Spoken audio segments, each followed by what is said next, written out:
Biji nuju, anim bimadasig, ndashike, ode the buewen, dodum memekwesivek. I have welcomed you to my lodge.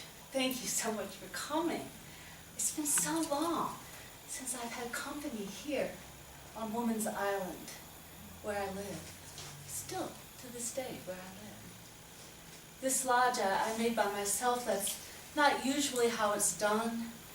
Carving the willow, hanging the skins, doing the best I could by myself. But that's something I have to explain, how it was I came to be there by myself.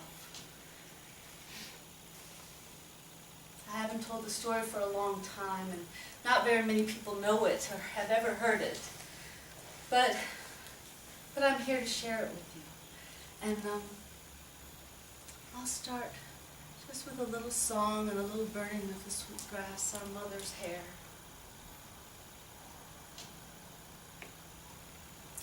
Giwanjamoa, Anishinabe, Nininakomis, Nindavendendam, Nakomis, Agijik, Gitchitwawa, Windigosuin. In this song, I sing to this forest, this place where I'm living. And I call the great cedar here, Nokomis, grandmother. And she really became my grandmother when I was alone. And this one here, grandfather, you might know as birch, the most beautiful skin, our grandfather. We use for writing, we use for our books, we use for our language. His skin, grandfather birch. And truly, in the time I lived here on the island by myself, he became my father, my grandfather. But it started much before that. I lived in the village like all the people. And there in the village we were always together, singing, talking. I grew up there, always among family, cousins, everyone together. And then of course we lived there by the lake, and that's how we fished and we made our way. And I was out with my family in the canoe. And you know how it can happen on the Great Lakes. Suddenly the storm comes up from nowhere. The lightning and the thunder and the waves, which the lake was smooth as glass, suddenly capsized the canoe. And I tried to hold on. And I tried, I was maybe 7, 8, a girl. And no one survived but me. But I was found by the people of the village. They came looking and they rescued me. And I sat on the shore and I was so angry. I mean, why? Why would I lose my family and become an orphan among the people? How did that happen? Had I done something wrong? Why was I being punished? Did the Creator not bless me? Oh, I was a fierce little girl, and I stomped up and down the beach, cursing at that lake. One day I picked up a rock to throw it into the water. And the rock said, "Behold me. Am I not your family?" I couldn't believe it. I mean, in our way we believe everything is alive, but a rock talking? I said, "No." And then I looked and I saw the face on that rock. And I said, "What is it you have to tell me?" And the rock said, "To be among the people is very important. You have a right to grieve and be angry, but you must know that love is still there. Your family still loves you." I didn't really understand it, but I began to weep. And one of the elders from the village, she was watching. She'd been watching me for days there. I didn't know that. And she came out and she said, "It's time now. We're bringing you into the Midday Lodge, the medicine lodge, the lodge of the training of people, the spiritual leaders." And I went. And I was grateful to belong. And they took me in. And I call her Nokomis, my grandmother. And she taught me so much. And she taught me to understand what happened for that day that I heard the rock speak. I heard with the ears that are the inner ears, the ears of the heart. We all have these ears. And the eyes I learned to see with the eyes in the palms of my hand. We all have these eyes. And I learned that our feet upon the earth feel the past and the future. And they taught me these things. These are the senses we all carry. There's a symbol for our way. It's a simple symbol. And when you run your finger through the ridges of this shell, it reminds you of all of your senses, everything that you carry, but have forgotten, and have not used, and have not developed like a muscle. All the senses, all the possibility in this, the womb of creation. I want you to feel it, to run your fingers over the ridges, and remember, you have not just 5 senses, not even just 6, but dozens.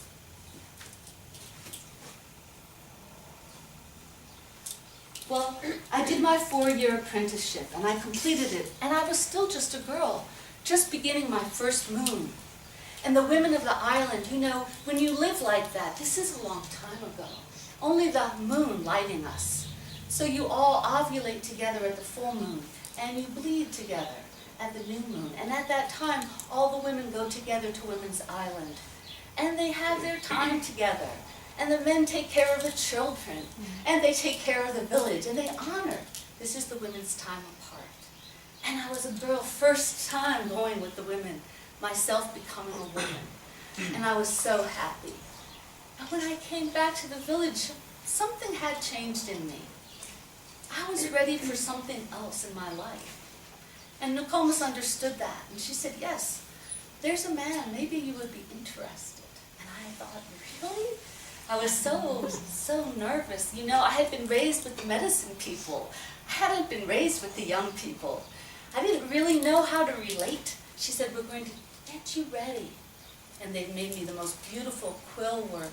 And they tied shells, all the mega shells, what you call the cowrie, to my cloak.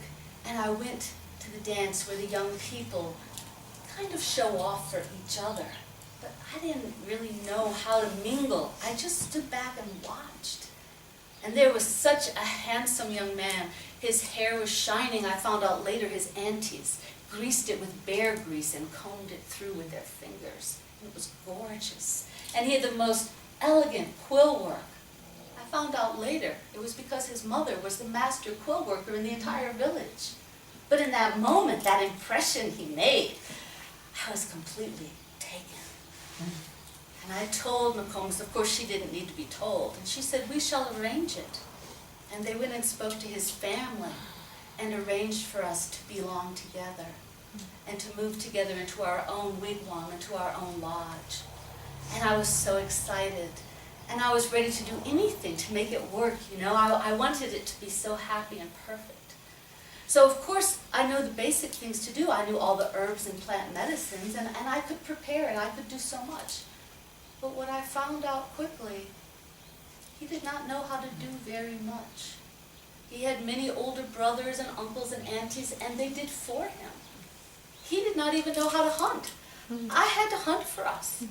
I had to collect the water. I had to collect the wood. I had to keep the lodge in repair. I had to repair the quill work on his outfits, so he could go to the dances and always be so handsome. But you know, I did it. I mean, I didn't complain because, you know, I wanted a happy life with him. I wanted it. And I was willing. Then I saw how he became very taken with Pretty Pheasant, the chief's daughter in the next village. That he was finding more and more excuses to travel to the next village. And I understood now. It was because he thought he could take a second wife. Now, in our village, that was not uncommon. But it was the accomplished men who could take a second wife. You can't just do this without the permission of the elders. And I even heard about the day that he went and asked permission to take Pretty Pheasant as his second wife. But the elders said no. You have not even provided for your first wife. You dare ask for a second wife? Go home, make right, do right by your first wife, and then come back and make such a request.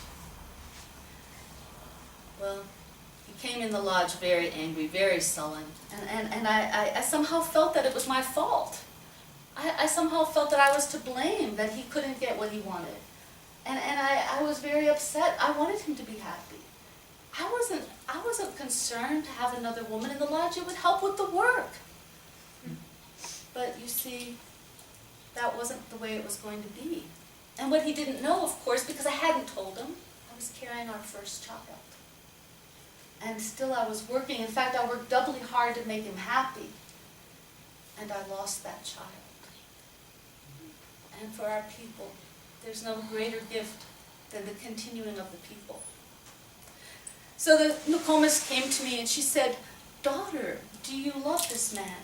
And I said, "Of course, yes." What did I know? And she said, "Do you want to bear a child?" "Yes, yes, I do, grandmother." Then she said, "You must rest. The next time you conceive, you cannot do all the work. You cannot carry on like this. You will not be able." And I thought, if only I could give Handsome a beautiful child, he would be content with me, and we would be happy. So I knew the herbs. I quickly conceived again. But I was very, very tired. And Nokomis came and she took Handsome aside and she said, "You know, Ode needs you to carry her over to Woman's Island." She didn't tell him why. He thought it was my moon coming at an irregular time off from the other women's cycles. She said, "No, she cannot canoe by herself. You need to canoe her over to the Women's Island and let her rest, then go back and get her."